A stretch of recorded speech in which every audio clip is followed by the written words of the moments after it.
Hey everybody, I'm Tom Bilyeu. And I'm Lisa Bilyeu. And we are the Passionate Few. All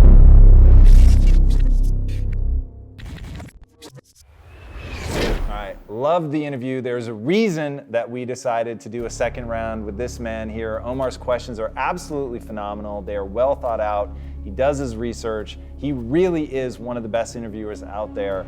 And I'm telling you, we've seen a lot collectively, but OMAR really is special. So it was exciting to be back on. Yeah, had a lot of fun. Welcome to this episode of The Passionate Few. It's your host, Omar here, and today we have a very special episode with the power couple that is the billion-dollar founders of Quest Nutrition, Tom and Lisa Bilyeu. And in today's interview, we go deep about their story, how the couple met, and also some of the nuances of their relationship, not only as Tom shares things he's never shared before, but also how the couple built the billion-dollar Quest bar brand from scratch, their mission now, and there's tons of lessons in this interview, jam-packed, whether it's entrepreneurship, relationships, or practical advice that you can apply right now to take your mindset to the next level. So with no further ado, I want to encourage you guys to sit back, relax, enjoy the billion-dollar power couple interview with none other than Tom and Lisa Bilyeu. Enjoy. Thanks for being on the show today, Tom and Lisa. Thanks for having us, man. Thank you so much for being on, Lisa. Thanks for having us. Absolutely. So let's get right into it. A lot of people have seen, obviously, what you guys have recently built with Impact Theory. Obviously, you guys co-founded Quest Nutrition.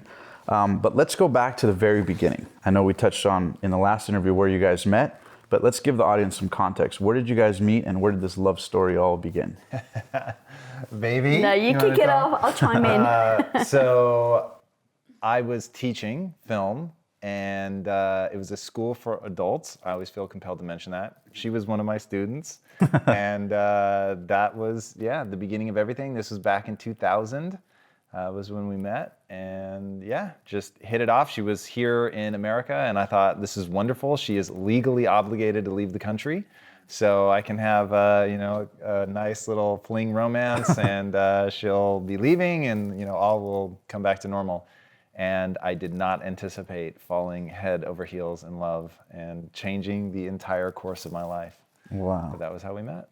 And he left out the part that he ignored me for a month and a half. Yes. When I first started. That's just good strategy, though. It was great strategy. It made me interested. A little hard to get? Yeah, he really was. It's not even hard to get. And this is actually, like, I had to learn this. I had no game with women whatsoever in my teens and early 20s. So you weren't a ladies' man at all? Not in the slightest. And she literally thought that I was like this big player, and little did she know, not at all the case. But I had finally gotten really frustrated in my early 20s with not being able to get the response from women that I wanted. And so I just said, okay, like anything, this is learnable. So I went to somebody that had the best luck with women, and I said, all right, dude, what's your strategy? What are you doing? And he was like, oh, Tom, let me tell you, just be an asshole. And I was like, there's no way. This is so stupid. There's no way that's true. Right. But I had heard that so many times that I was like, while the words they're using clearly are fundamentally false, what are they really trying to get at? And I realized the thing that they were shorthanding as be an asshole was that to not care whether you win or lose. And so you're completely yourself, and you lead with confidence, and you're not trying to win them over. You're just being you. And so I thought, okay, I'm almost certain that's what they mean. So I'm going to stop trying to impress anybody. I'm going to stop trying to get the girl. And I'm literally just going to be aggressively myself. I'm going to be who I am. And when I'm feeling weird and quirky, I'm going to be weird and quirky. When I have something that is shocking to say, but I really believe it, I'm going to say it. I'm not going to shock for the sake of shock. But I'm just going to stop trying to be cool or fit a mold. And dude, that shit worked like a charm. And so getting to that level of like being nonchalant, leading with confidence, not chasing, it reads as ignoring. I wasn't actively ignoring her. I just wasn't making any overtures. I wasn't pursuing her.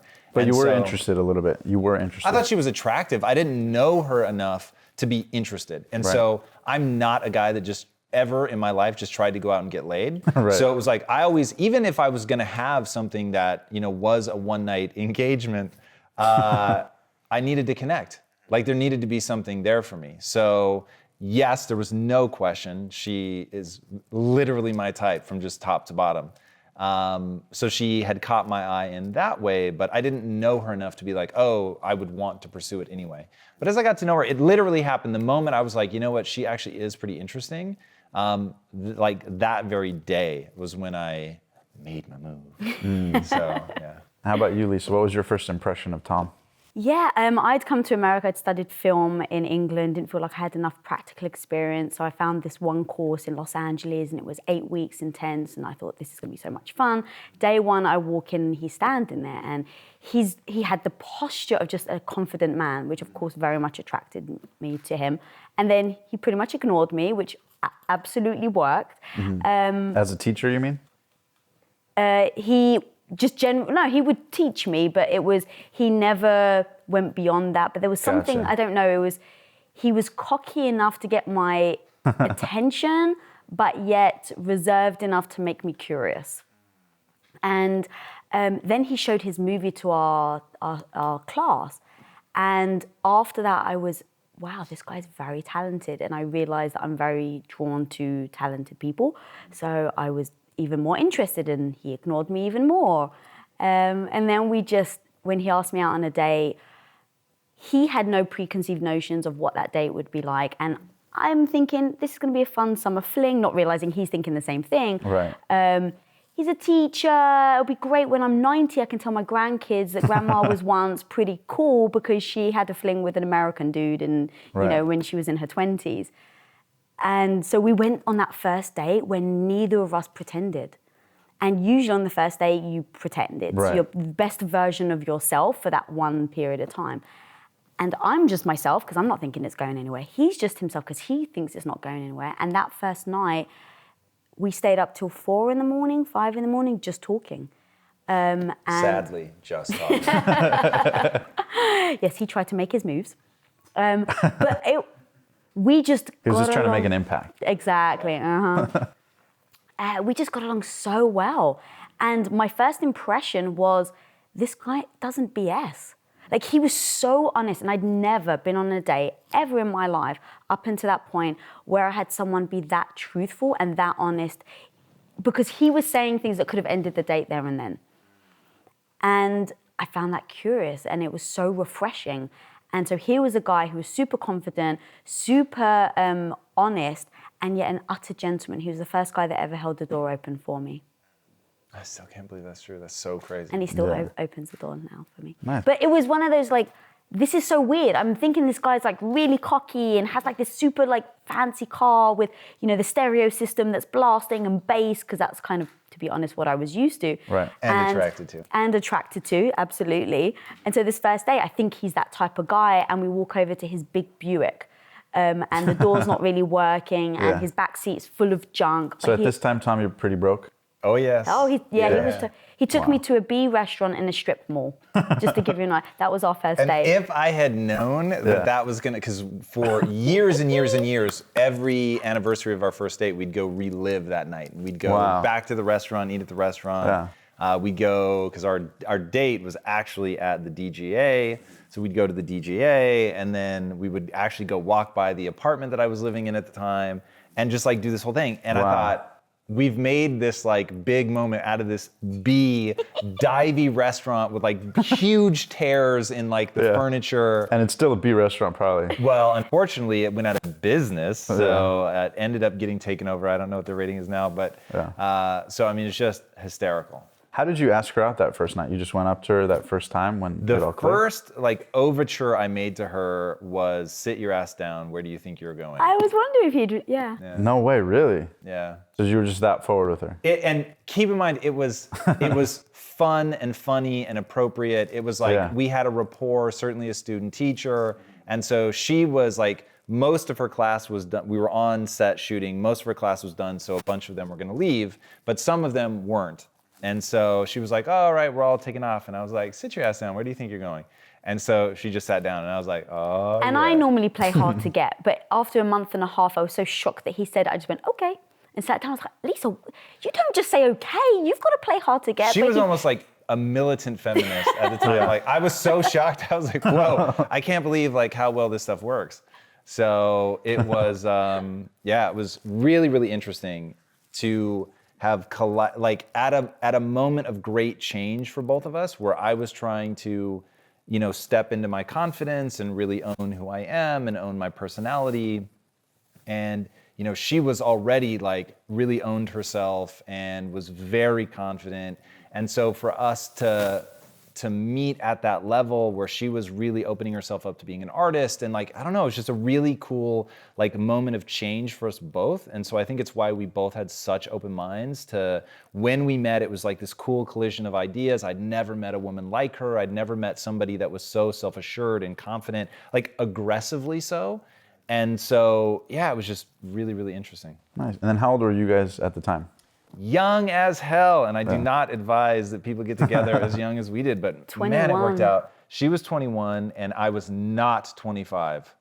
That's all I know, is I was not 25. So there's this whole thing, she was like going to tell her dad, like I'm like really freaking out to tell my dad that I'm dating this guy that's 25, and I was like, whoa, I never told you I was 25. And she was like, what do you mean? So now I'm thinking, oh my God, he's 30. My dad's going to kill me that I'm dating such an older man. Right. I was 24. Gotcha. So that's the joke. He was like, I was not 25. I was like, what do you mean? Oh God, he's like, I'm 24. I was like, you bastard. Yeah. So We're very young. And then, so you were actually her teacher, not just in the school, you were actually the teacher of her Actually class. her teacher, yeah. Wow.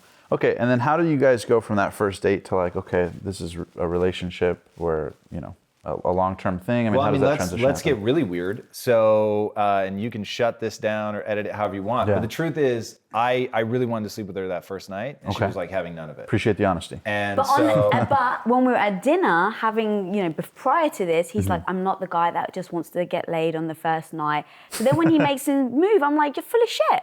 Which I pretty much told him. But the thing was, really, like at the beginning of the night, I didn't know her that well. There wasn't that connection. I wasn't on my mind. I'd never played romance like that.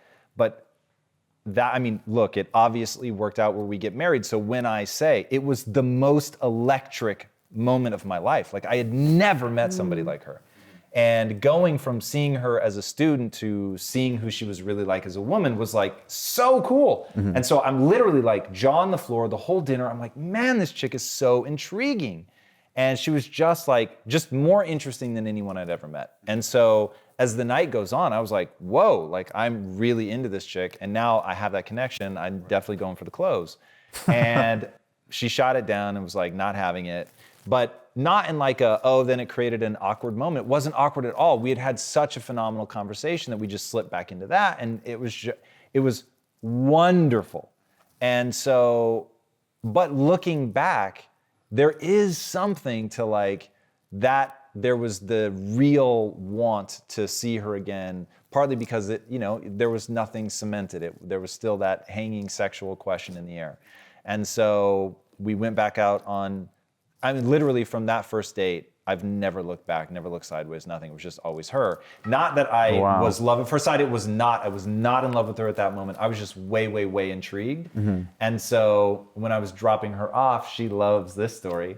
When I was dropping her off, I was done playing cool. I was like, dude, you're so interesting. Like, let's keep this going. So I was like, when am I going to see you again? Yeah. She's like, oh, maybe 3 or 4 days. And I was like, I'll call you. Yeah, I'll let you know, yeah. Well, because he'd played cool for so long, I thought, well, Lisa, you can't show that you're too keen, even though our first date was kind of based on the truth, which is weird that we still then played the game afterwards. Actually, just look, there is a game to be played in no uncertain terms for everybody. And understanding like, how do you influence people? How do you have an impact on people? It isn't just being aggressively yourself. It's being aggressively yourself in a context. Right. Like, I'm not the same way in a board meeting that I'm gonna be on a first date, right? And nor would anyone expect me to, and it'd be fucking weird if I did it, right? Right, yeah. So I was myself in the context of a first date. And so, you have to put it that way. So, but realizing, at least for me, that the rules of the game had changed very rapidly, in that I no longer felt like I was going for a second date. It felt like I've connected with you in a way I've literally never connected with another human being in my life. To give you an idea, so we met when I was 24. I had never told anyone ever, other than like my immediate family, that I loved them, ever. So she is my first and only serious relationship. Wow. So it's like, I was always like, I'm never getting married. Like, it's not my thing. I don't need to be with people. I don't have like that pull that some people have where they have to be in a relationship. I have never had that. I don't have an addictive personality. I'm very fine by myself. So for me, it was like, whoa, like everything just changed. And the easiest way to encapsulate that is 8 months later, not then, because I want to be very clear about this was not love at first sight, but 8 months later, I realized, oh, I'm either never getting married, which is a very real possibility, or I'm marrying her. But it isn't like, oh, well, I've always known I wanted to get married. So it was either I'm never getting married or I'm marrying her, simple as. Wow. And he told me a lot of that on our first date. Like, no, I don't really care about marriage. Kids, maybe. He's not religious. So literally, all these things he's telling me are completely the opposite of what I thought I was looking for in a guy. So I wanted to get married. I absolutely wanted a family. I am brought up in a Greek Orthodox family. So, you know, he has to be christened for us to get married. Culture, like all these things that I thought I was looking for, he wasn't it. But that first date, we connected on such a different level that it didn't really matter. But also when he told me, I thought, oh, it's going to be a fling in a way. So you don't have to like care that he doesn't care about marriage because he's not going to be in my future. But then after that first date, it was like some weird electric. So even though I was trying to play cool and hard to get, after that, I was like, soon. I think it was like the next day we ended up seeing each other and we pretty much saw each other every single day after that. Wow. So let me ask you this, Lisa, for the audience listening, what are some things that are important to know when getting into a relationship? Because a large portion of our audience is entrepreneurs, whether it be men or women, whether they're in relationships or on their way to one. What are some things that you guys have found that have worked? And Tom, you can chime in. Just want to hear Lisa's thoughts first on what are some things that you feel like are important to have compatibility on, or things to look for entrepreneurs that want to get in a healthy relationship? Because entrepreneurship's not easy. So what are things that worked for you guys that you think brought that connection that you could impart to others? Yeah, I think a big thing is, what are you looking for in a partner? Because if you want, from a female perspective, if you want your husband to come home at 6 p.m. every night and eat dinner with you and be there if you want to have kids and they're going to be there on the weekends and go on school trips and be a part of that, then I would find it hard to then be with someone who is so ambitious as an entrepreneur, because it's the opposite of what they're going to do. He's not coming home until work is done or until he's decided I actually need to get some sleep. So there'll be weeks on end where we don't necessarily see each other. We'll try to carve out time, but accepting that that's part of who he is, and that's what I'm actually drawn to. So if I'm drawn to someone that's super ambitious, and yet I expect them to come home at 6 p.m., that's not fair on him. Because like, I got into it knowing who he is. So I think it's really what is important to you, and then figuring it out from there. But if you're not respectful for the other person and what they want, I think you could just like, butt heads and collide on your desires for what you want as a family. Yeah, that makes sense. So I think what you're saying is that it's important to accept them for who they are and acknowledge the fact that sometimes you might have conflicting wants, right? You might want somebody ambitious, but you want them home at 6. Right. And so being open enough to realize the difference between what's important versus what's maybe being too needy or not being as understanding. I just don't know how those two can coexist. So there's definitely times where if I really need to spend time with him, I will say it and he will clear his schedule and we'll do it. But that's very few and far between.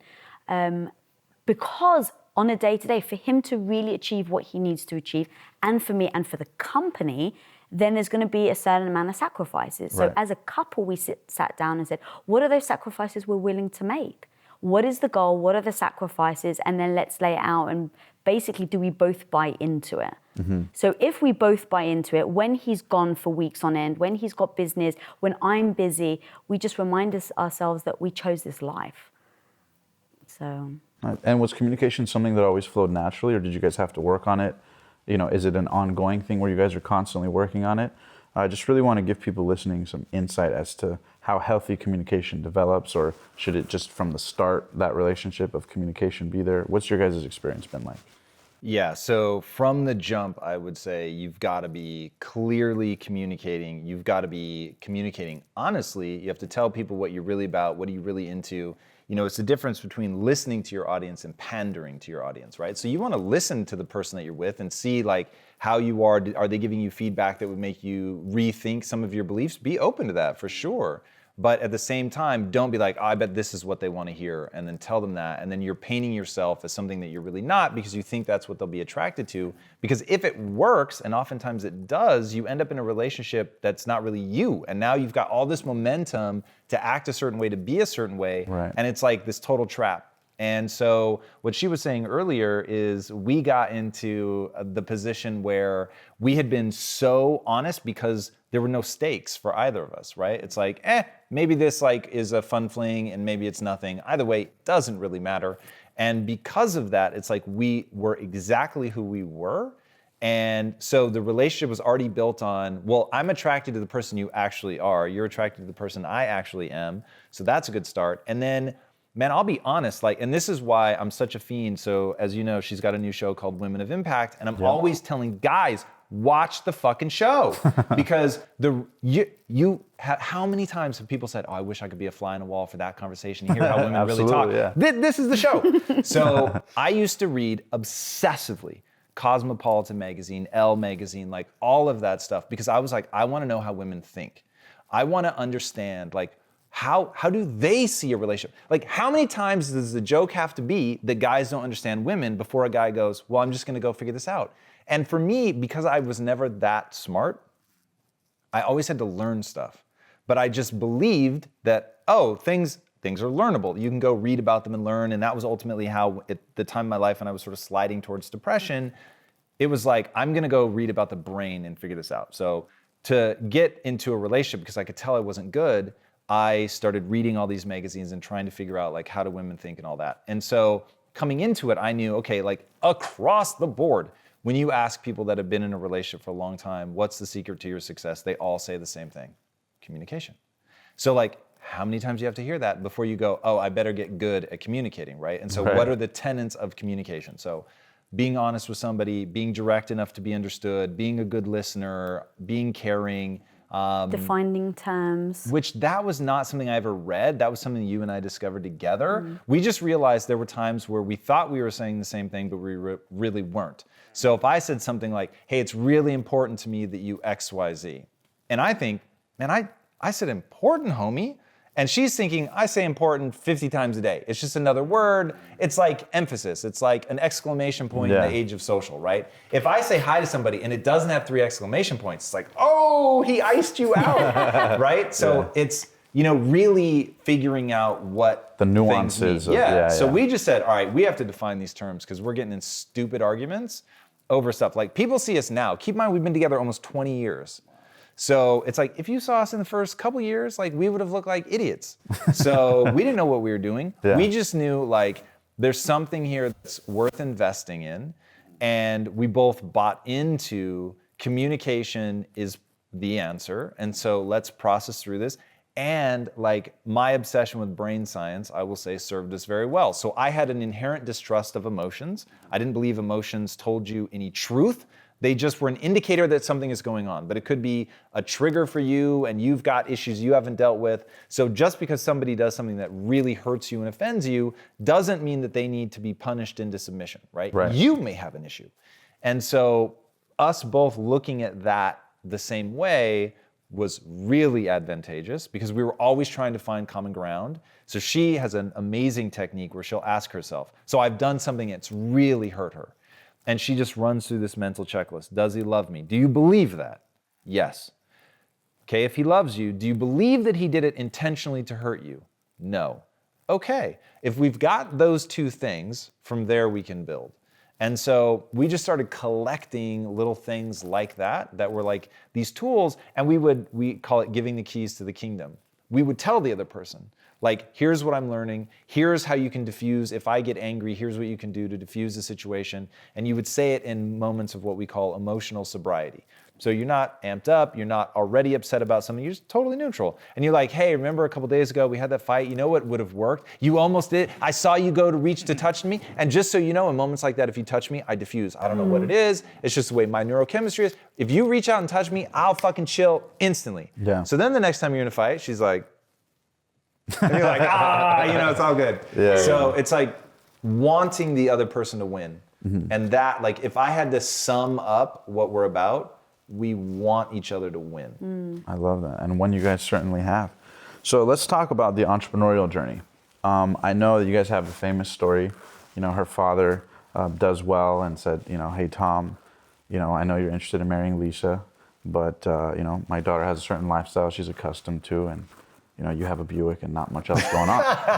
And even then, he didn't even have the Buick. He didn't even have at the that Buick point, then, no, yeah. because he was living in London. So let's tell that story for the audience that may want to rehear that, because I think that's powerful, and what that ended up doing for you motivationally, if that's even a word, motivationally, was awesome. Hey, if it wasn't before, It is now. Yeah, it was intense. So we were young and in love, and when you're young and in love, that's all you can see.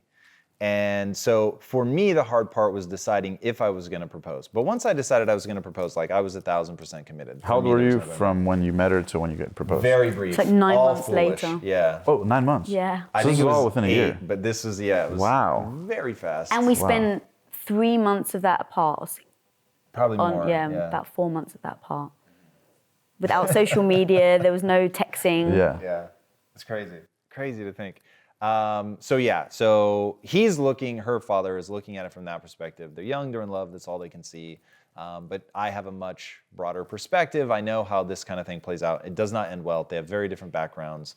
And, you know, he obviously is, bless him, sweet kid, because he was always so kind to me.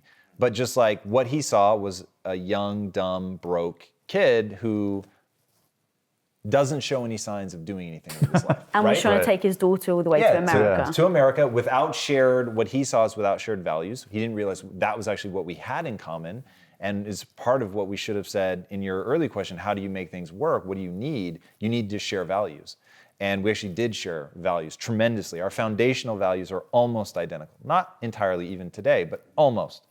And so that's what he sees. I go to propose to her, but I know that I'm gonna have to ask his permission first. So I buy the ring literally like 2 months in advance or something. Mm-hmm. And you're broke at the time, so this ring is not cheap. Oh my God. So to this day, I'm so mortified at how small the ring is. He's not getting it off my hand as much as he's tried. Literally, Wow.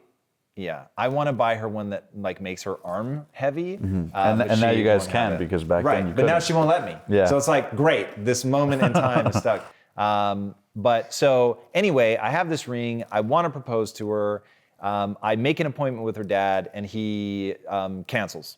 Make another appointment. He cancels again. Wow. I make a third appointment, and he cancels again. So he just didn't want. I anything didn't to know do- about this. Oh, okay. Well, Yeah, 'cause I wanted to because be he a wanted to be a surprise. surprise. He lived overseas, or? No, literally down the street. Oh, So wow. we're in London Yes, at this we're in time. London. Okay, gotcha. So I go to London. I'm living in London for the summer because the school that I work for sends me there.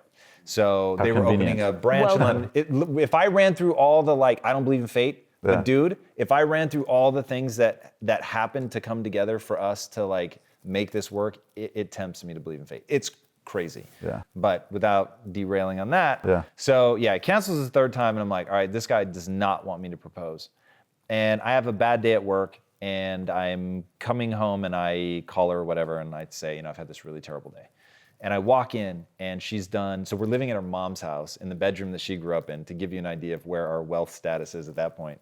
And I walk into the room, and she's got this carpet picnic laid out. Yeah. And I'm just like, to the core of my being, I'm like, this is why you get in a relationship. Relationships are compromise. Right.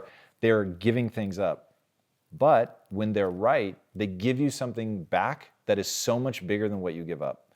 And in that moment, I was like, Jesus, to be emotionally supported and understood like this, for somebody to go, I'm gonna turn your day around, it's crazy. Even all these years later, I can get emotional about that carpet picnic. And so we end up having just this extraordinary night. And it's interesting, Tony Robbins said, if you really wanna help make change in somebody, you have to be able to change their state. And she had changed my state. And I was just rocked. And it may have been the first time in my life that somebody changed my state like that. So I was like, whoa, I went from I'm so miserable, I'm so unhappy, to my life is amazing. And so we have this picnic, and we're talking, and one thing leads to another. And I end up writing this poem on her body in lipstick. And I was like, this is the fucking sexiest, most romantic moment of my life. This is unreal. I want to propose to her right now. And I'm actually really bad at pattern recognition. And for once in my life, though, I knew that the truth of my wife is if I don't ask her dad, it'll never be a beautiful moment for her. No matter how romantic this evening has been, it just won't be right for her. So she's laying there naked with this poem on her body, and I'm like, this is not going to make any sense, but I have to leave right now. And she was like, okay, I trust you. So I got dressed and I literally ran down the street to her dad's house, knocked on the door, out of breath. And he and his wife were like, Tom, it's good to see you. Come on in. And I said, look, I want to propose to your daughter.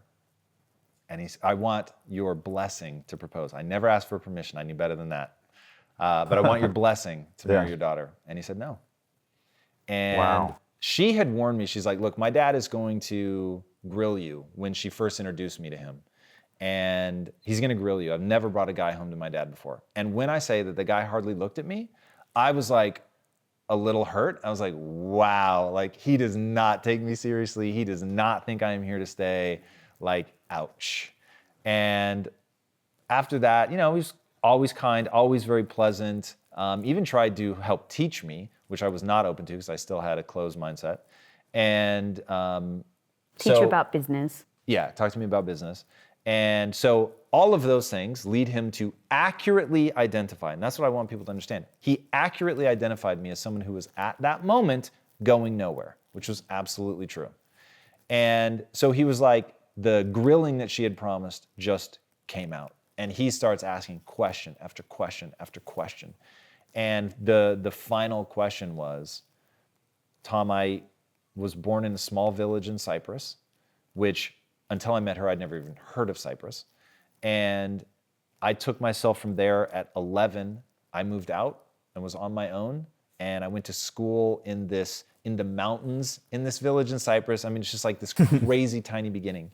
And I worked my way to getting a job in this company just through sheer hustle, and then ultimately working my way up from this tiny village to running one of the largest shipping companies in the world and living in one of the greatest metropolises in the world and being very successful. My daughter has become used to a certain lifestyle. How do you plan to take care of her? And I was like, I get what you see. And what you see right now is a broke, uneducated kid from Tacoma. And I said, that's fair. But I'm the most ambitious person you've ever met. And one day I'm gonna make your daughter rich. And he said, I hear you. That's, you know, it's exciting. But still don't think that you guys should get married. Take your time, date, like just, you know, see how that goes. And I said, sir, I hear you and I respect that. But I do want you to know in the next couple of days, I am gonna propose to your daughter. And so I left, you know, with like, well, shit, at least I asked. What was his reaction when you told him that you're going to ask anyway? Almost exactly that. I was gonna say, literally, that's an as soon as I did impression that, of I'm like, him. that That's is so her dad. weird. He would have done exactly that.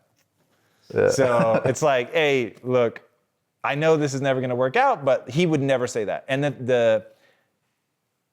he is a kind man. And when I look back now and piece together how he was trying to help me break out of the like dead end way that I was treating my own life, it's really heartbreaking to realize it took me 3 years. At the 3-year mark, I went back and apologized to him because I said, you tried to give me advice that at the time I couldn't hear. And I want you to know, not only have I heard it, it's now the most important advice in my life, and I'm living by that piece of advice. And in fact, I have the chills. Every time somebody like says, oh, Tom, like the way you research is crazy, man, like your intros, that is from his advice. He said, if you want to succeed, you have to know more about your subject than anyone else. And so that's just become the guiding light in my life, like to just know more about everything than anyone else, to put in so much work that the amount that I know about something seems like magic, but it's just a blinding amount of work. And yeah, he tried to teach me that 3 years before that, and I was like, yeah, I'm fucking young and dumb and I can't hear that. So, but finally, yeah, I ultimately got there. But And then- say the punchline. So Sorry. yeah, so sorry. The best bit of the story. Yeah. That was the proposal part. So flash forward, obviously many years, I'm struggling to become an entrepreneur, to own my life, to really use that advice and the whole host of other advice that I've gotten from amazing books. And struggle.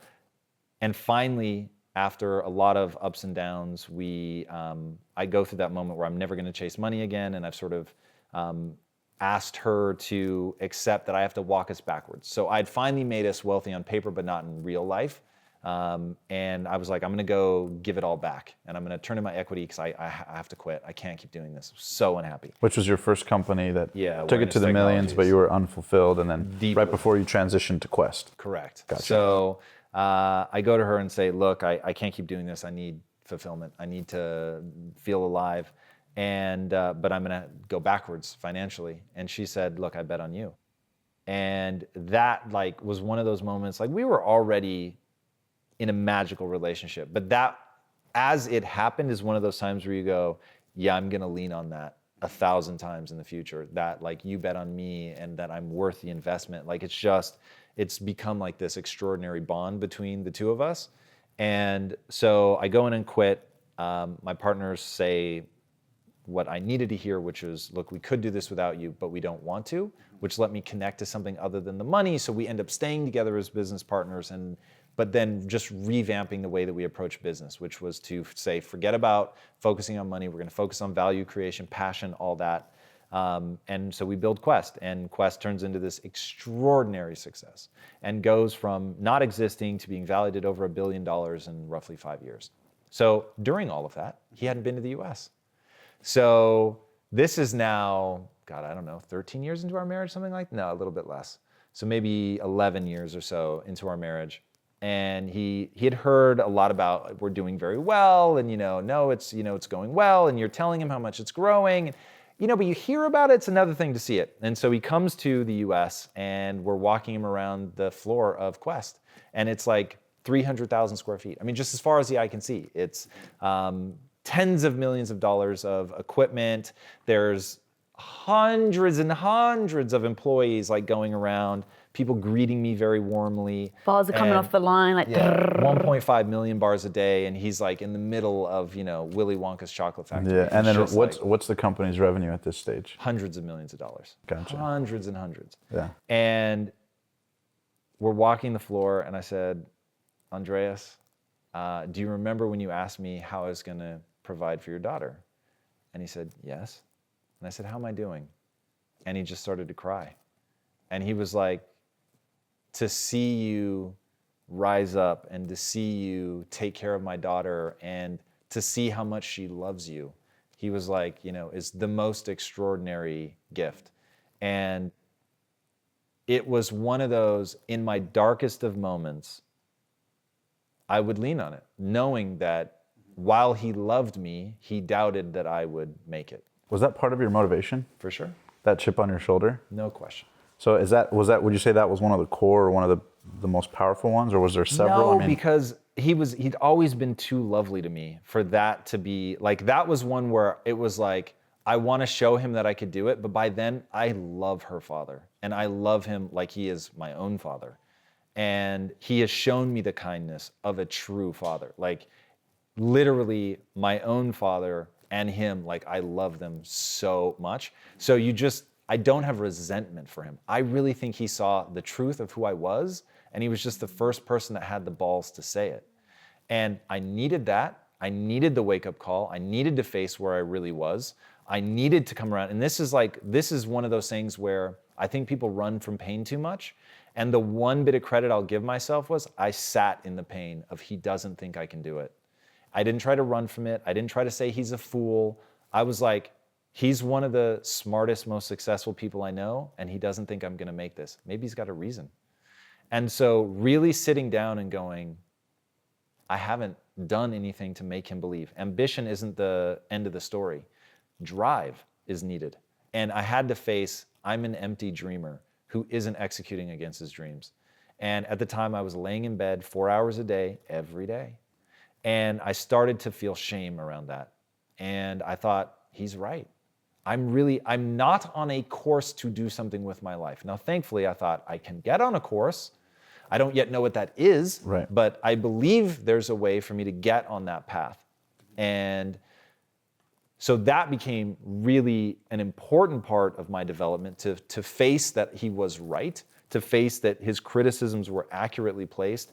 And as I struggled, I used that sometimes to be like, hey, don't let him be right about you forever. Like, you're gonna have to make change, you're gonna have to step up. So it was never like, oh, I'm gonna show this guy, who the fuck does he think he is?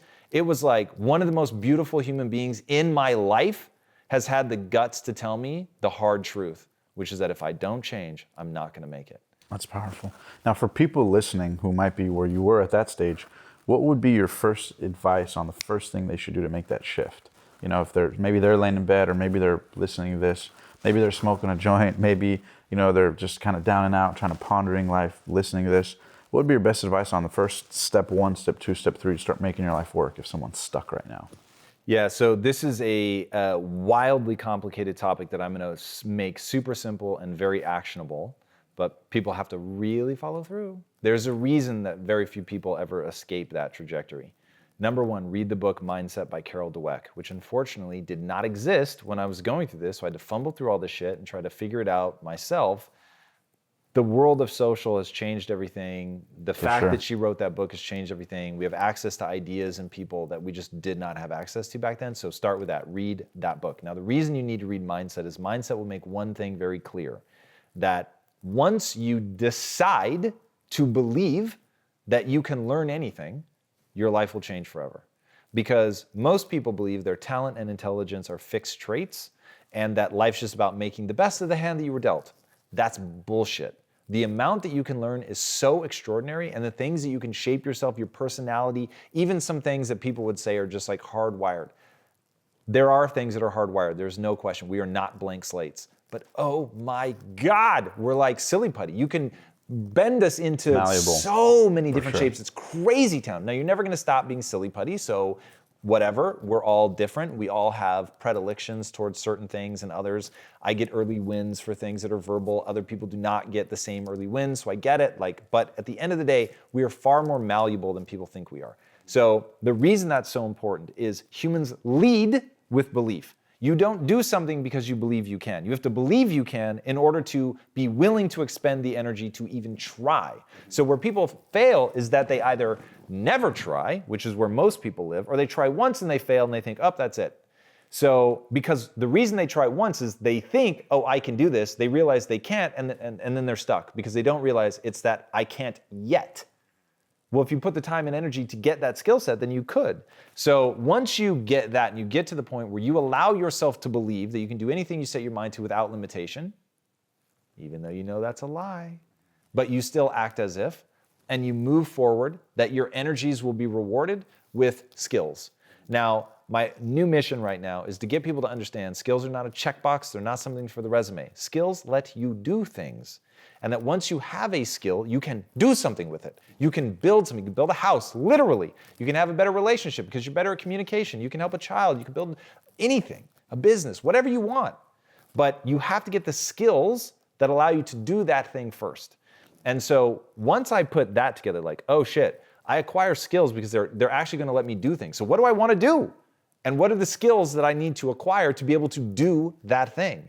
And then you just go out and get those skills. So once they're on that like just relentless acquisition of skills, then they can go wherever they want. Makes sense. And then it's interesting because when you talk about belief, I remember you telling us in the first interview we did that you knew 2 things. Number 1, that you would have a 6-pack and that you would be a multimillionaire. You didn't know how, you didn't have a path carved out, but you led with belief and you made those happen. So I want to ask Lisa. Lisa, can you talk to me about the early days of starting Quest? I know you and Tom have an awesome story. I think even last time Tom mentioned that you guys used to drive around Mulholland Drive in Beverly Hills and say, one day we'll live here, when you guys didn't have anything. And here we are today. Now you guys live here. Yeah. Can you talk to me about what those times were like? Yeah, I think, so we would drive around kind of pointing out houses that we liked. And at this point, we had just started Quest, so we had to give up every luxury. So we gave up one car, we shared a car. The car that we drove had a hole in the exhaust, so if you went over like 60 miles an hour, it started like, shaking. Yeah. But we used that as a bonding of like visualizing something together, like what are we working this hard for? And then having to sacrifice actually put a lit a fire under my butt, because I went from being a housewife and he came along saying, we're going to start this protein bar company. If you don't mind helping out, that would be great, because they were still running the tech company during the day and we started making bars at night. So What year did you guys start Quest? We started conceptualizing in 2009, started selling in 2010. So from concept to action step, about a year. Yeah. Gotcha. Probably closer to, well, depending on what you mean by action step, because we were formulating and all that stuff for about 18 months. So yeah, it was probably about 18 months before we started selling. And real quick sidebar, but when you guys started Quest, how long was it from like, we should start a company called Quest to like getting the trademark, making the bar? Was it weeks, months, days? Well, we were long in process of formulating the bar before we're like, all right, we really need a name now. So and this is like the classic entrepreneur trap. Like, I want to get my business card before I actually have a business. You know what I mean? It's like, don't worry about all the cool shit. Like, go make a product that's rad. And that, I think, is where a lot of people in the social media age are falling down. They want to write a book, but they haven't learned anything to write a book about. You know what I mean? Literally, that's like an epidemic right now with, it's so easy to become a personality and nobody has to go through decades of just learning shit. And so I think people would be far better off, like, what do you want to learn? What is that skill set that you want to have? Like, what do you want to do? And it requires a skill set. In fact, that's what my Throwback Thursday is going to be about this Thursday, is like, it's this photo of me just sitting and there's like all these, on the wall next to me, it's like all the rappers and stuff. And I remember when I had pinned them all up to like constantly look at them to see how we could make them better. And it was like, yeah, my life used to be, like, people don't look at me and think, oh, this is a guy that has inhaled more whey protein powder through his nose just because he's been in a facility where it's like floating in the air, then they'll like almost breathe oxygen. It's like, I spent so much time like building a protein bar company. You know what I mean? And before that, I was building a technology company. It's like, we just spent time building companies. And then it's like, okay, now I do have something to offer. But taking the time to do that thing because I was passionate about it, like that's the juice. Yeah, that's the magic that made it real. So they were running their tech company during the day, and at night we were making bars by hand. So he kind of was like, well, if you don't mind, just ship out a couple of bars when we get some orders, and we were actually giving them away for free. That was part of the marketing plan when we first started. So he's like, if you don't mind, just do a few. So I went from 8 years of being a housewife with the mission of supporting my husband for us to build a big enough business that we could take the finances to make movies. That was actually the original plan. And so I was like, sure, I'll help out. What's a couple of boxes a day? And then so from that, in 2 years, I ended up, well, if I'm doing it from the floor, I may as well be the one that does it when we get the 10 orders. And well, if we're going to go to a garage and ship from a garage, I may as well do it because I've got the experience. And it kind of started from there. I had no prior experience. It wasn't like, okay, you're the right person for the job. I actually wasn't the right person for the job, but I just learned it because driving around Beverly Hills, looking at all these beautiful houses, it was a dream we had together. So if I have to pull my weight, I'm going to bloody pull my weight. And if I have to figure something out because it's like all of a sudden you need a forklift to lift pallets, then it's my responsibility to do it because we've both put our hand in a pile and said, this is what we're going to do as a team and this is going to be the goal. So I had to, for me, I felt like the pressure was on that I had to figure it out. I had to learn it. No excuses, just get it done. And within 2 years, when the company were about, $80 million? A little more, but yeah. So we went from zero, me literally on the living room floor, to $80 million in revenue. I had 40 employees underneath me. I had in 2 years? In 2 years. Wow. I had about 20,000 square feet of space. I had to learn the legalities of holding raw ingredients, forklift drivers, how to be a boss. I had no idea how to even be a teammate in a business, let alone a boss. Right. So I stumbled a lot, but just figured it out because for me, there was no other way. Quitting wasn't an option. Letting my husband down wasn't an option. We're in this as a team and I better step up, just like I expect him to step up. So if I have an expectation of him to do it, then I need to live by that as well. And if we really are going to get the house on Mulholland Drive, then we really need to figure out what we're going to do, how we do it, and go, all in. So that was kind of the start of me going from a housewife to being an entrepreneur. What were some of the biggest challenges you guys had early on? Because now people see it as this billion-dollar company. Yeah. They know you guys' name is, they know you guys for doing what you're doing now with Impact Theory and then your show, Lisa. But talk to me about some of the early times together. I mean, Did that put a strain on the relationship? I know you said you were inhaling whey protein, spending long hours, you're shipping, learning all this stuff. I mean, how did you guys manage a relationship and not sort of fall apart? What were things that kept you guys together? Well, I'll tell one story. So even right from the beginning, it was like, okay, well, you're the president of the company and I run the fulfillment. So just by title definition, he's my boss. And even though we're both all in, we put our house up on the line and stuff, it's like it had to be very clear. This is your role and this is my role. And when I transitioned from running our shipping department to running our media department, or actually starting our media department, I had no qualifications. Again, I had a degree, but it didn't mean I was qualified to build a studio, let alone like run it. Right. And so I turned to him one day and I just said, look, if at any point I'm not the right person for the job, or if at any point I fail and I'm just doing a terrible job and you need to either hire above me or demote me, I give you permission to do that. And his response was amazing. He was like, well, just to let you know, the biggest goal of my life is to take care of my wife and my family. So even if my wife is getting in the way of that, I'm gonna let you know and I'll fire you on the spot because you're getting in the way of my goal, which is to take care of you. Right. So we had that right from the beginning, just understanding where we both lie in that type of dynamic. But it was very difficult to separate the two initially between it's my husband telling me I'm doing a shit job versus no, it's my boss or business partner. So emotionally, I had to manage that. No, that makes total sense.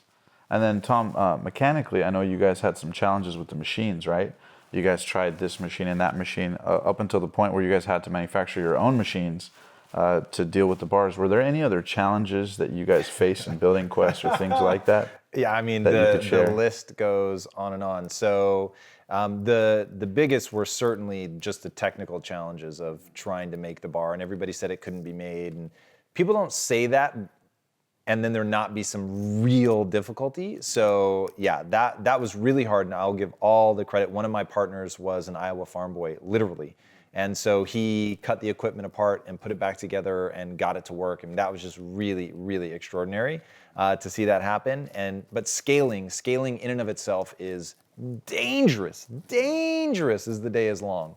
So trying to keep up with that, to manage cash flow, to manage the real estate, which is a big part of it, like to have enough space to move this equipment in. So we were constantly moving, constantly having to upgrade, get more facilities, sign more leases, like bank on the growth, which is always risky. Hire more people. Yeah. Oh yeah, there was a time where we could not hire people fast enough. It was just bananas. So how are you managing all that? Just putting people in place? I mean, what was your system for decision making? Because I can imagine you have to make tons of decisions with not all the info, and then behind that, there's more and more and more decisions. What have you found looking back was effective and worked for entrepreneurs that might be listening and have to make some of their own decisions to grow or scale? What were some things you learned from that experience? Always better to make a decision and be wrong than be afraid to make a decision. So not making a decision is like a guaranteed wrong answer. So going in, making a decision, then learning rapidly from what you've done, like that's the key. To not let your ego get tied up into whether or not you made the right decision. Okay, it didn't work out, fantastic. What are you learning and how are you going to apply it moving forward? And so that's one thing that I'll say, I'm not afraid to make decisions. So I'm also not afraid to be embarrassed. I'm not afraid to be wrong. I'm certainly not afraid to admit that I was wrong. So really buying into the notion of extreme ownership, to learn from your mistakes. So that's any entrepreneur has to be able to do that. And the ones that get tricked into thinking that there's a way to make all the right decisions all the time, and so they want to go slow and they want to really think about things. Right, yeah. It's like they're just going to end up being paralyzed. Now that doesn't mean that you don't try to make a thoughtful approach whenever you can, but it does mean that you have to be able to make decisions under live fire. And you've got to be able to make them quickly, and you've got to be able to learn even faster. No, that makes total sense. And then going back, what would you have done differently had you been building Quest again now? Like knowing what you know, I'm sure there's things you're like, shit, I should have done that, probably could have done that. What's like one or two things that you were like, I would have definitely done that? Culture. So the one thing I will tell any entrepreneur out there, if the words emotional safety aren't even on your radar, then you're making a fundamental mistake that will bite you in the ass at some point, for sure, guaranteed. So if you want to retain the highest quality talent, which the only way to build something that scales is to just absolutely collect the most extraordinary humans on the planet that believe in your mission and are gonna show up every day and fight to make that happen for their own selfish reasons, okay? That's what you have to do. That's the only way. If you're trying to be a taskmaster, micromanaging, all that, you've already lost. And I've made all of those mistakes. So this is me saying, hey, I tried it, it doesn't work. So realizing that as much as you may love and care about somebody, if they're not meeting the standards of the company, then they're gonna have to go. That doesn't mean that you can't be graceful and transition them out in a way that lets them keep their dignity and all that, but people have to know that there's a standard that they have to uphold, and even though this is gonna sound contradictory, they have to know that it's people first.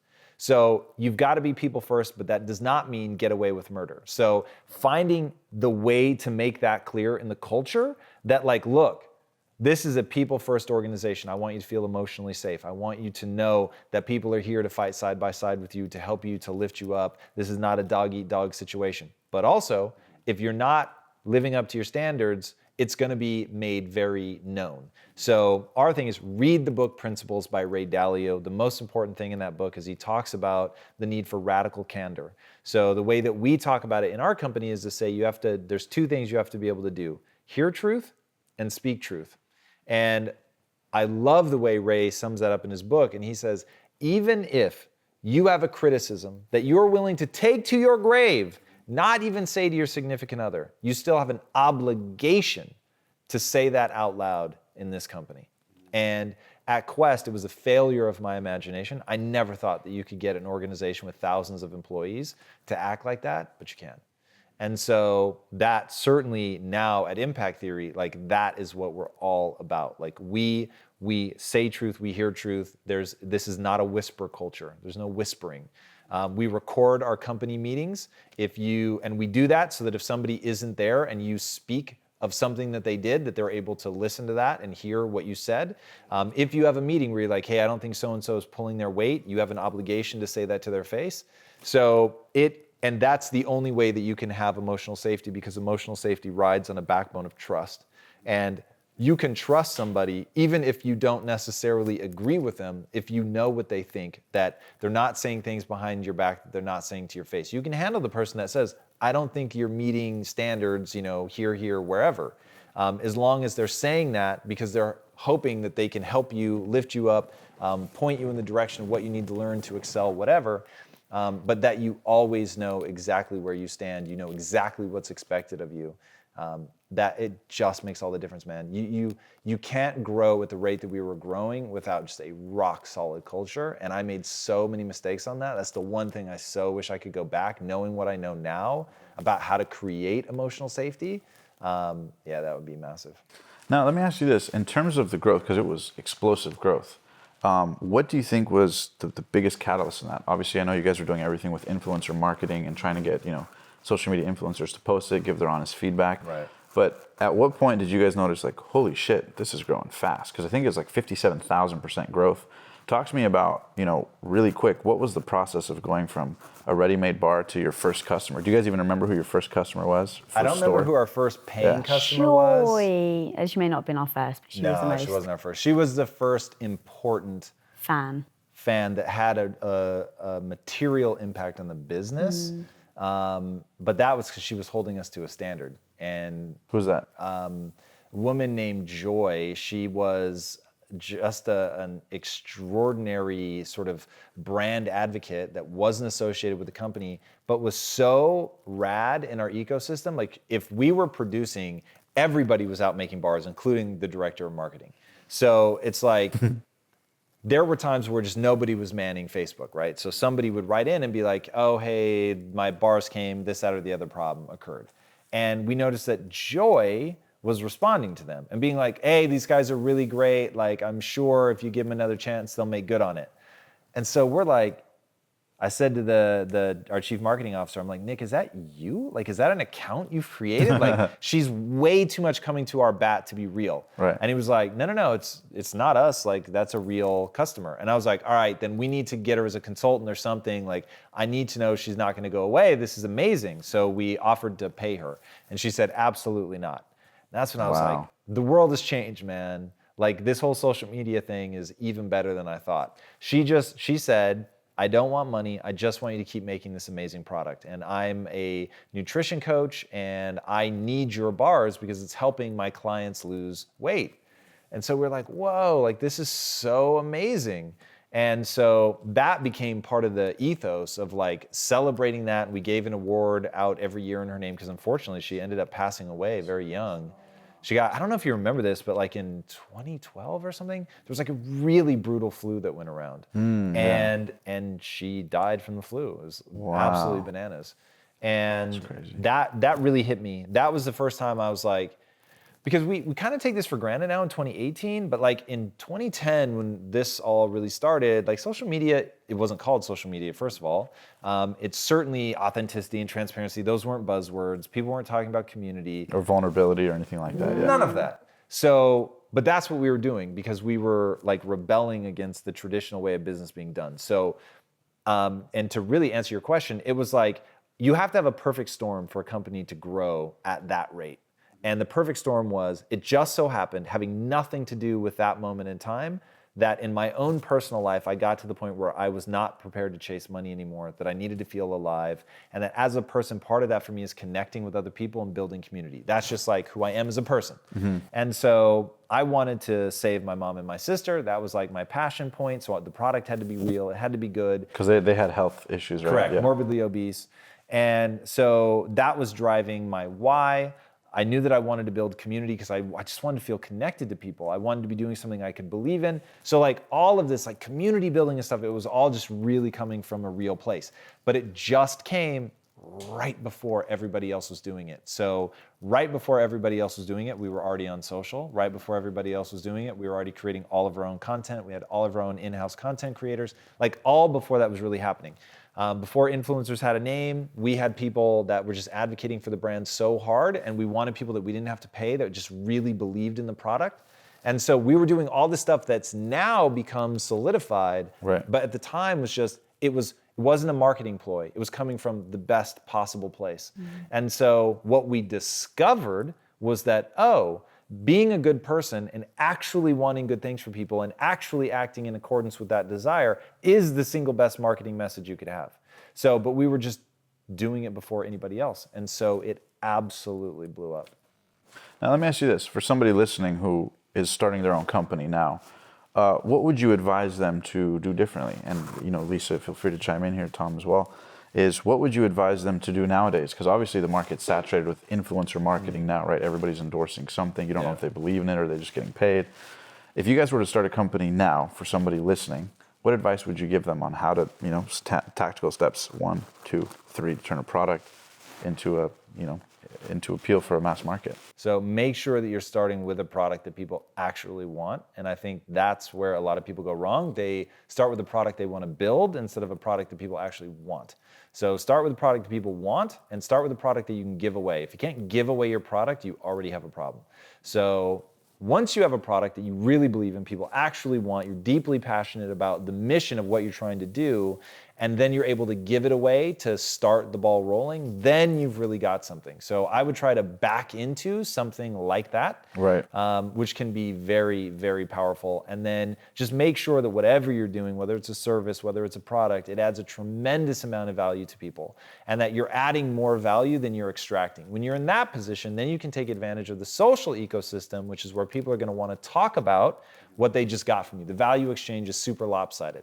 I cannot tell you the number of people that DM me, Tom, how the fuck can I give you money? Like, there's got to be some way. I want to support you in some way. That literally people that don't even buy comic books are buying like all of our comic books multiple times just because it's like, I can't have somebody change my life and me not give back in some way, right? So that's because we've created a product that is valuable, that has real impact on people's lives, meaning if you listen to the content, you actually do what it says, it will change your life. I know that for sure, without question.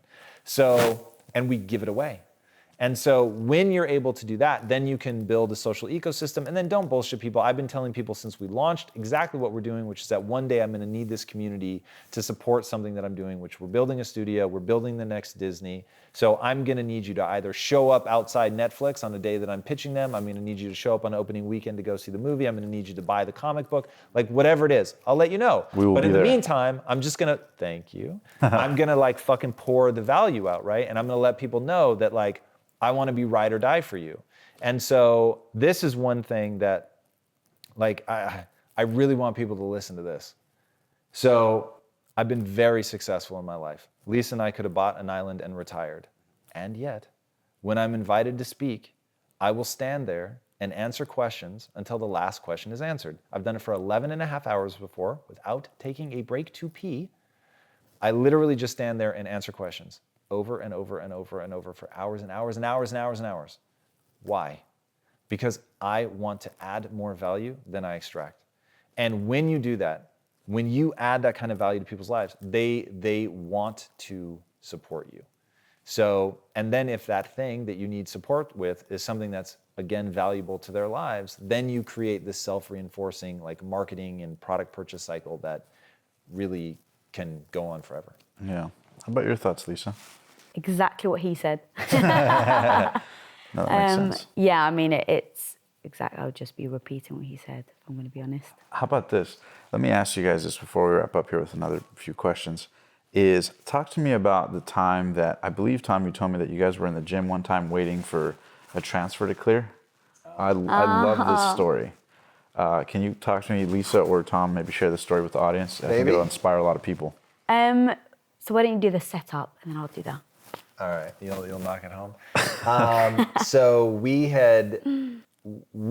have gotten to live really an extraordinary journey in terms of what it does to your mind. So we had to work for years and years and years and years and years and years, building something that only had paper value. Right.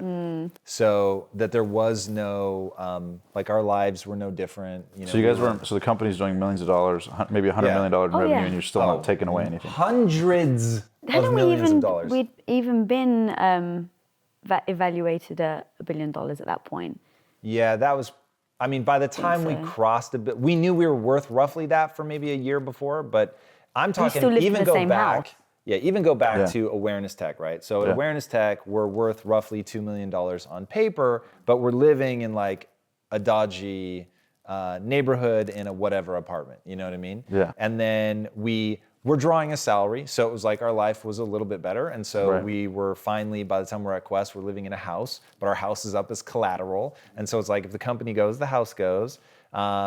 You know, but we were drawing a good salary. So I don't want anyone, like by the time Quest is doing well, we're not living like paupers by any stretch of the imagination. But we weren't like living like we're living now, right? This was just, you're putting everything, you're reinvesting every dime back into the company. So you get to live this like, I know I'm really doing it and it really isn't for the money because I'm not like experiencing some grand moment of wealth. Like this is all just sort of on speculation. So going, it's going very well. And then we realize, wow, like we're one salmonella outbreak from the whole company just going under. Like you just never know what's gonna happen. That's true. You're constantly at risk for one little thing, one ingredient, one supplier wrong, boom, your whole reputation is over. Gone. And then did you guys have investors? No, not at the time. No investors. Completely self-funded, and I'll say that was very smart. Yeah. But it was just, everything was at risk, and everything had been at risk for so many years. And it was like, at some point, you're just playing with fire. So we're like, all right, let's do a diversification round where the company's doing so well, we have so much cash flow, we don't need the money for growth. So it's a founder liquidity event. So we sold a very small piece of the company, but because the valuation was over $1 billion, just the raw dollars was massive. And so, and we were equal partners, so it was a huge financial windfall. So it goes from, you have a normal bank account to like literally with, you know, a couple of refreshes of the banking app, you were suddenly fantastically wealthy. Yeah. And so the really cool moment, which I'll let her knock home, was, so I come in the gym and I'd been hitting refresh because we knew that the funds had been dispersed. So it was going to be a matter of 30 minutes, you know, whatever. And we're talking like millions and millions of dollars, millions and millions and millions, tens and tens and tens of millions of dollars. So you're just refreshing it every like 30 seconds, just Waiting. But it had been like, even though it felt like you were refreshing, the whole process of finding an investor, doing the due diligence, that took months. So it was almost a year. So really, especially for me, it was like, is it really going to happen? It's kind of like selling a house. Like usually, someone bails the last minute, or so it's like, is it? So he's literally sitting there refreshing. Yeah, and that was like months of intense contracts, paperwork, negotiations, all that. So anyway, I walk in, it had hit, and I just went, and then she freaked out. So we're in our gym was in our garage, and so he literally comes in just with his fist in the air. Like, oh my God! But this is in the morning, so it's probably 7 a.m. or something like that. And so he's, silent, and, we hug and we, celebrate. And then, celebrate as in hugging. That was pretty much it. And then he turns around and he goes to walk out. I'm like, where are you going? He's like, I'm going to work. I'm like, what are you talking? Our lives have just completely changed. Like, we should go out and celebrate. Like, let's spend today. Let's go do something special. And he's like, no. He's like, I'm the man that I said that I was. It's not just for the money. So why would I not turn up at work today? Like, I've still got a mission. I've still got things to do. And like in that moment, it was like a real clarity of who he really was as a human being. And no one at the company would have ever guessed that we went from zero to extremely wealthy that day, because we went straight back to work. He did take me to the Cheesecake Factory though for dinner. I will say that. But appetizer and dessert. Yes, I got lucky. But in all seriousness, it was when he said like, I'm going back to work, I was like, oh yeah, I guess, that's true. That is really what we're here to do. And we went back to work, and it was one of those days that was so, plays such a strong part of, who I am and who he is, of that, we're working for a cause versus just a finish line, and then we cross it and we're done. And then the one thing I want people to understand is the way you think about money. You look at people that have it and you admire them and think that's amazing and their life must be so wonderful. And that's probably what you did too, right? Like looking up, And the admiration that you have for them, you think you will have for yourself when you're rich, and it just doesn't work like that. And so why I think it was so cool that we worked for so long with no real financial reward, and then all of a sudden it hit all at once, was I became the person that I wanted to become in that journey of the grind of, learning about myself and having to fight so hard without any big, immediate reward, always delayed gratification, and really becoming what I wanted to be. And then when the money hit and I realized, I don't feel any differently about myself. Like all of my insecurities are still there. All of the things that I'm proud of are still there, and none of them have been influenced by this monetary event. And it's like, that's the point. Like money isn't going to change you. And that's why I say the goal of this game called life is not money, it's not success, it's not fame, it's fulfillment. And fulfillment is the thing that I've been fighting for since I went in at awareness and quit and said, I can't do this anymore. And that's the thing that all of this stuff is rad. Money's powerful, don't get me wrong. People will always chase money, myself included, because I know how powerful it is. I know what it lets you do. I know what it lets you create. But money is in and of itself inert. So unless you know what you want to build with it, then it's utterly pointless. And if you know what you want to build with it, focus on that. Focus on the thing that you want to build, not on the money. So in all of that, if you're becoming someone that you can be proud of, that should be totally regardless of the money. It shouldn't, you shouldn't need the money as validation of who you're becoming. Right. And so it was so powerful to me to see in that moment, I don't feel any differently. And so if I can help people avoid the trap of chasing money because they think that it will get rid of their insecurities, their fears, their anxieties, their depression, whatever, it will get rid of none of it. How many billionaires have to commit suicide before we realize it's not the answer? Because a lot of people listening to this, I can for sure imagine the comments. Well, easy for you to say, you guys built $1 billion company. Easy for you guys to now say, money's not important. But you're saying truthfully, I still have similar insecurities that I did have. Nothing changed except my ability to purchase material. But who I am on the inside, there's no shift. Yeah, and I want to be very clear. I did not say money wasn't important. Money is important. Money's super powerful. Right. I just want people to understand it doesn't touch who you are, doesn't make or break you. If you have money, you can be an extraordinary person. You can also be a total douche. And if you don't have money, you can be an extraordinary person. You can also be a total douche. So like money is the great facilitator. That's it. But it facilitates something. So it's becoming the kind of person that wants to build something of worth, that knows how to build something of worth, and then the money becomes the way in which you're able to do that. So money's extraordinary. Money's more powerful than people think. It just isn't what they've been told. So once you understand that, once you understand that money's gonna let you build something beautiful, then you can get behind creating that beautiful thing. And that's amazing. And it really helped us know what was important to us through that journey, because even, I joke about the Cheesecake Factory, but the truth was I just wanted to spend time with him. So the fact and he was like, where do you want to go? I was like, I don't care, Cheesecake Factory is fine. Because it really was after all that time that we had, been married and struggled and worked really hard, the thing that mattered to me most was being with him and spending time together. And going back to the fulfillment part, and that's why he wanted to go back to work, because the company was fulfilling him. It wasn't just about the money.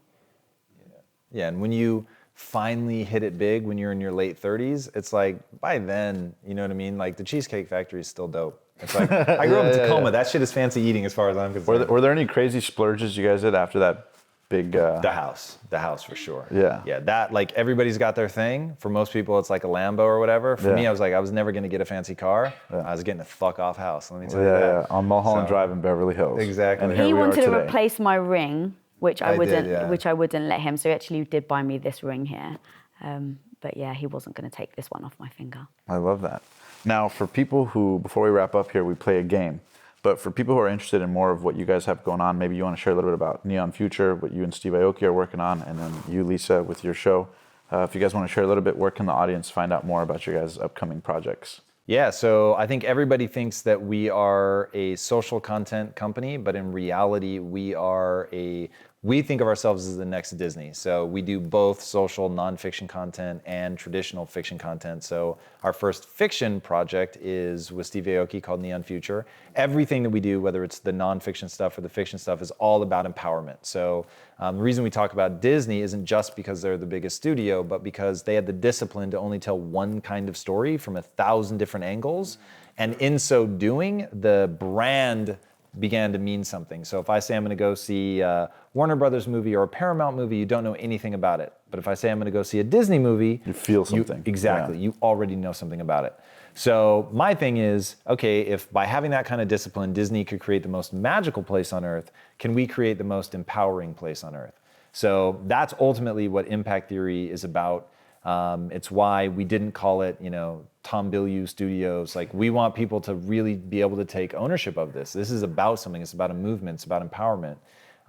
So yeah, our first project is called Neon Future. It's a sci-fi story set 30 years in the future in a world where advanced technology has been made illegal. And it comes out as a comic, but we're obviously trying to translate it into film and TV. So we're working on that. I love that. And then one of the most exciting things we have going right now is Women of Impact. That's it. Bam, Mic drop. Yeah. I just am very fortunate to be around a lot of incredible women, and I actually felt very selfish in having these like incredible conversations, right, and be like, I've grown so much and I've learned so much. So how do I help, get that out there? And it started off as it was going to be just a podcast, and this man here holds me to a high standard, which I love. And he's like, why are you doing just a podcast when you have an entire set in your house? So it turned into a video format where I just get incredible women. And we talk very raw and honest about insecurities that women have, whether it's in business or in relationships. Being an alpha woman and being married to an alpha man can be tricky. So being very real about that, real about women's fears, women's hang-ups.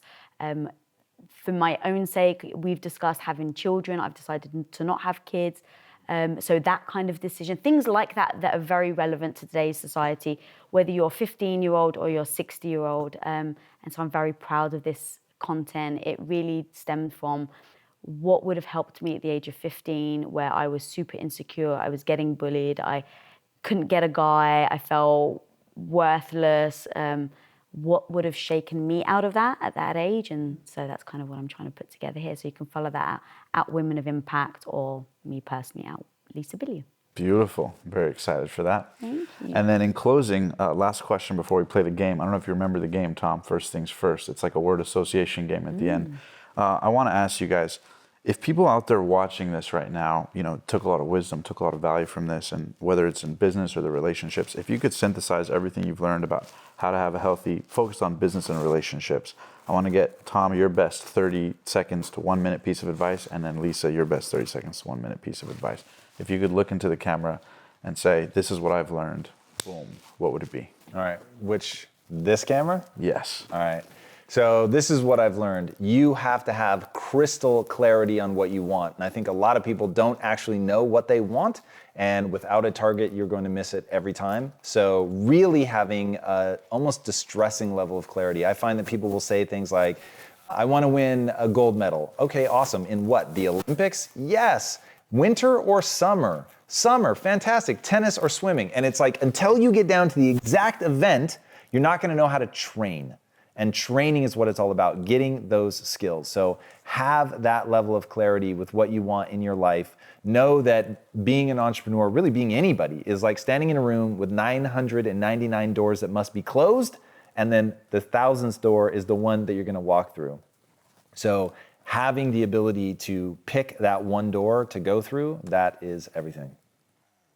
Love that. Yeah, mine's very similar in regards to having just a goal and being very clear as a couple, especially if you're, working with your partner, having a clear goal and both buying into that goal, so that every time something happens, whether it's a conflict or it's something that you're doing, does it move me towards my goal or away from my goal? So if we're conflicted and we're, or we're at conflict, he has an idea, I have an idea, and we're butting heads, it's like, okay, well, which one's going to take us towards the goal? And it's easy to make a decision in that sense, instead of putting your emotions behind it and like, but it feels right, that doesn't get you anywhere. So as a couple, the one thing we've done is we just have that clear goal and we've both bought into it. So we very rarely ever come to a head where we can't move forward, or I don't think we ever have. Beautiful. I have one more before we play the game, because it just popped up. Is, when do you think somebody should walk away from a relationship? Yeah, I get in a lot of trouble for this answer. You want to kick us off? Because I think it's going to be important for people listening, because they might, a lot of times people don't know, they give them the benefit of the doubt, maybe things will get better. When should somebody really stand up for themselves and say, hey, you know what, this isn't right for me, I'm out? Yeah, if it's just a relationship, you're not talking about business. From our very first day, I had two very clear things that I would never forgive him for. That was to cheat on me or ever put his hand on me. And so if he ever does either of those two things, I'm out the door. It doesn't mean that it wouldn't be difficult and I wouldn't be devastated. I absolutely would, but those are just two non-negotiables in my world. Right. So if that ever happened, he's done. Other than that, at least for me, I always believe that there's things that we can get through it if we want it bad enough. Doesn't mean that we're going to like the path that we may have to go down to do that, whether that means couples therapy or single therapy and then coming together. But I always feel like there's a way to get through it. Now, if there's a situation where, let's say he's, God, I can't even think of something off the top of my head, but if there was a situation where I was just profoundly unhappy and we had tried and we tried everything and I felt a level of like maybe disrespect, or we just couldn't see eye to eye and we had tried everything, I think I would walk away, because ultimately I love him so much. I want what's good for him. And the same for me, I want what's good for me too. So if we came to a point where we just couldn't make it work and we ended up not being good for each other, I think that would have to come a time where we'd have to split ways. Wow. My thing is, I'm going to answer this assuming there are no children, because that makes a much easier answer. So if there's no kids, then I think that the moment a relationship isn't bringing you joy, you need to address it immediately. So you need to say, this isn't bringing me joy. You need to identify why it's not bringing you joy together as a couple. You need to immediately seek therapy, get a professional that will help you. If you go through that and realize you have a collision of values that is going to make it impossible for you to rebond, reconnect, and make the relationship worth all the compromises that you're gonna have to make for it, I don't see any reason to stay together. Now, also you'll notice, I think it is a mistake of joy and fulfillment, meaning that you'll dampen your ability to get to those things if your first instinct is to break up. We don't even joke about divorce. Literally, in 18 years, I've never once made a joke about divorce with my wife, ever. He'll joke about dying, but not divorce. Oh, dying all day. Like, that's funny. Yeah. Divorce is not funny. Because what it does, and the easiest way to explain this. So remember, the guy that just gave you the advice that if you can't get to a place where it's bringing you joy and all that, you break up, listen to how far I'm willing to go to make sure that the foundation is there, to make sure we don't get to that place. Because I think the right relationship is going to be the single most beautiful thing that ever happens to you. Like, for sure, Quest has been amazing, and I get invited on a lot more podcasts because people want to hear about how I got rich than they want to hear about my marriage. But my marriage to me is infinitely more interesting and more important to me. And if I were given two choices, hey, you can relive this life and have the business success, or you can relive this life and have the same marriage, but you can't have both, which do you choose? It is so easy to say that I would choose the relationship, because the amount of neurochemical joy that it has brought me, fulfillment, a sense of safety, all of that has been my marriage 1,000 times more than the money. It is like, that's a no-brainer. But what we do, the easiest way to give an example of how far we go to make sure that there isn't just artificial divisiveness between us, when we founded Impact Theory, Lisa came to me and said, hey, look, you take the company 51%, I'll take it 49%. And the lawyers were like, yes, that is exactly what you should do. And I said, under no fucking circumstances will I ever do that. This company is to be split 50-50, create the ultimate divorce nightmare. Because the reality is, while it's only 1%, what that 1% says to my wife is, I don't trust you to be you if we get a divorce. And by the way, divorce is on my mind. So I'm just saying, with knowing the values that we share, knowing how much shared experience to me is literally my highest value in life, is to have shared this with her, that, look, if you come to me tomorrow and you're like, yeah, if for whatever reason, for my emotional health in this relationship, I need you to shut the company down. I'd be like, well, it sucks, but I'm shutting it down.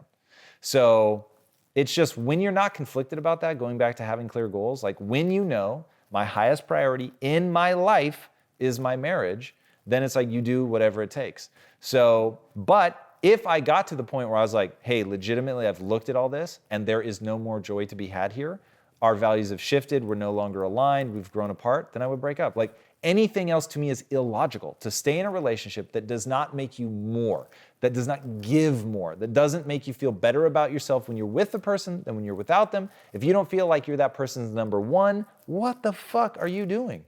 It just doesn't make sense to me.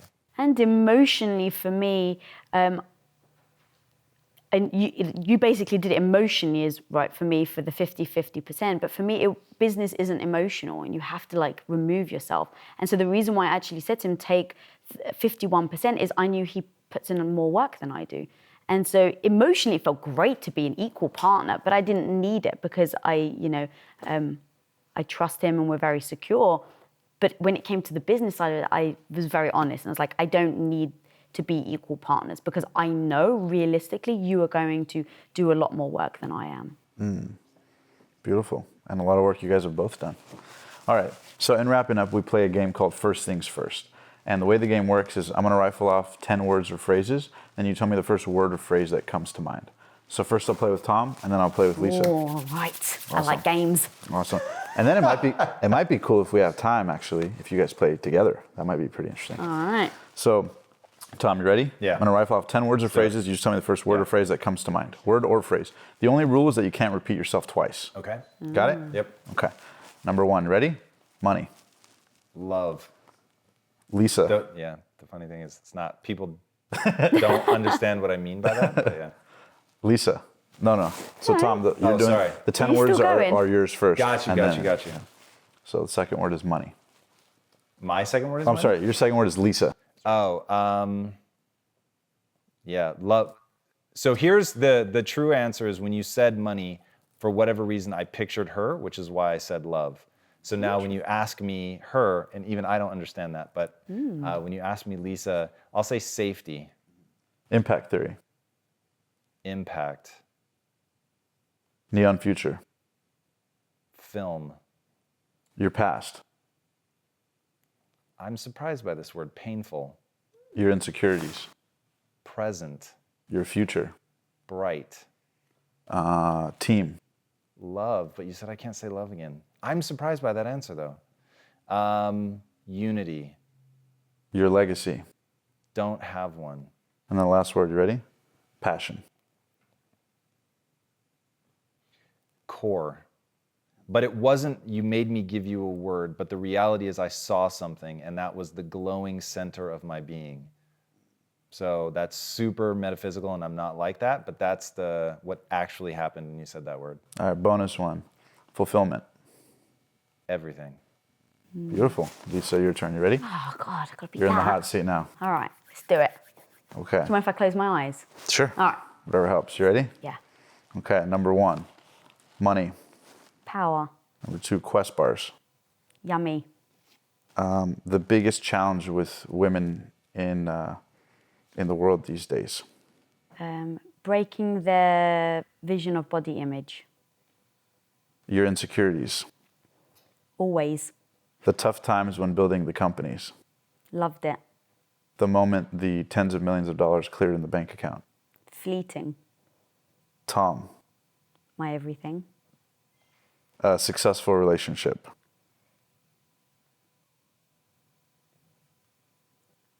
Difficult. Your legacy. Impact. And last one, you ready? Yeah. Fulfillment.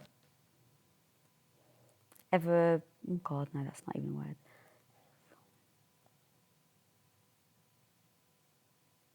My goal. Beautiful. Beautiful. Now you guys play with each other. You guys want to play? Like we have to say Yeah. words to each other? Yeah. You guys want to try? All right, I'll go Sure. first. Yeah. Wookie. Baby. And what do I really want to know? Build. Together. It's kind of fun. Christmas. Family. Trust. Important. Oh, so yeah, important to you. Oh, contract. Because that's like one of our words. That if you say important, you have to drop everything. It's like our key word. I guess it's Bankruptcy. meaningless. Bankruptcy. Oh, back to me. Yeah, I want to hear you. Startup. We would just start something else. That's why. Right. Oh, it's You me keep too. going Yeah. if you want. Oh, yeah. Just let us know when you want us to. Yeah, there's 3 more. Okay. Omar. This is the wrong word, but it is absolutely leapt into my head. Clever.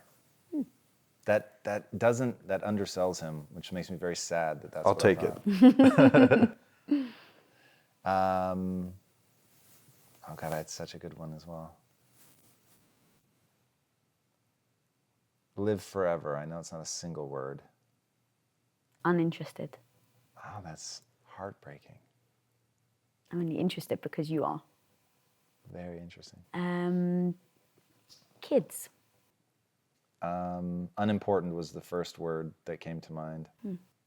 It's interesting. Neutral maybe would have been a better way to say it.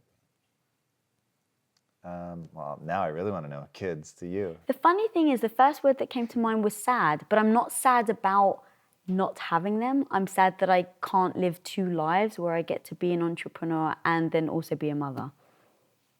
People will say you can do both. I agree you can, but I don't think you ask any mother, they have to make one sacrifice most of the time on one side or another, and I've chosen to not want to make that sacrifice. So you can have both, I've just chosen not to. Deathbed. The Notebook.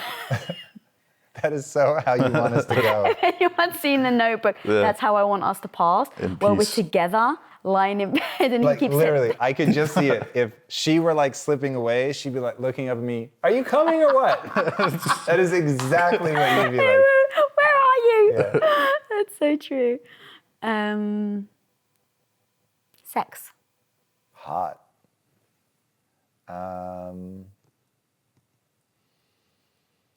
Romance. Necessary. You each have 3 more words. Oh wow, okay, 3 more words. Mindset. The first word that came to mind I've already used, which is everything. Critical.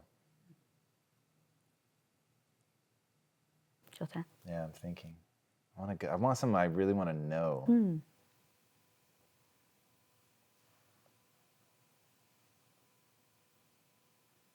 Failure. Inevitable. Microbiome. The bane of my existence. Yeah. This is your last one? This is the last one? Not sure. Health. Struggle. I've struggled with my health a lot, so that's why. With my microbiome. Hence the... Microbiome prior, yeah. Yeah. Let's do 1 more word each. All right. Oh, gonna make this one a The good one last then. one.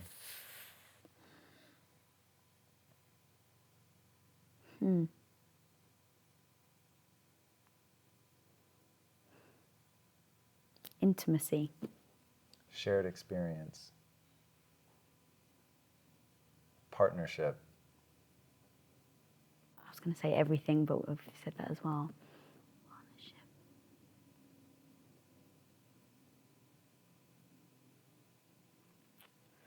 Oh.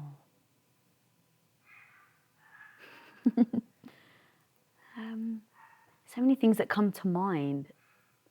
Give the first one. Yeah. Word or phrase. Somebody doesn't know the rules of the game. know. It can be a word or phrase. Okay. So it can be a phrase. Yeah, so a phrase is more.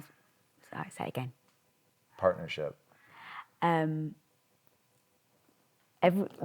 I just keep wanting to say everything. Like it's the bane, not the bane of my existence. It is everything that I exist. So my partnership with my husband, partnership in our relationship, in our business. So it's like everything. I just want to keep saying that. It's a terrible answer though. We'll take it. Okay. I love it. Everything. Well, that wraps up this episode. Thank you guys so much for being on the Thank you, show, man. Tom. Thank you, Absolutely. Lisa. Thank you so much. Thank you guys for tuning into this episode. Make sure to check out the links below to follow Lisa, Tom, and some of their projects, and we'll see you guys next time. And until then, thank you for being one of the passionate few. If you guys enjoyed that video, be sure to hit that subscribe button right now, because every week we bring you the very best in personal development content, interviews, and insight to help inspire you to take your life and your dreams and make them a reality. And also, if you want to know how to book dream guests the same way I have, you can check the link below for my top 3 secrets. So if you have a podcast or a show or whatever it is and you want to collaborate with them, if you click that link below, I'll give you those top 3 secrets to help you get in touch with anybody. And also, don't forget that The Passionate Few is available on media platforms as well. So you can subscribe to the podcast. And until next time, thank you for being one of the passionate few.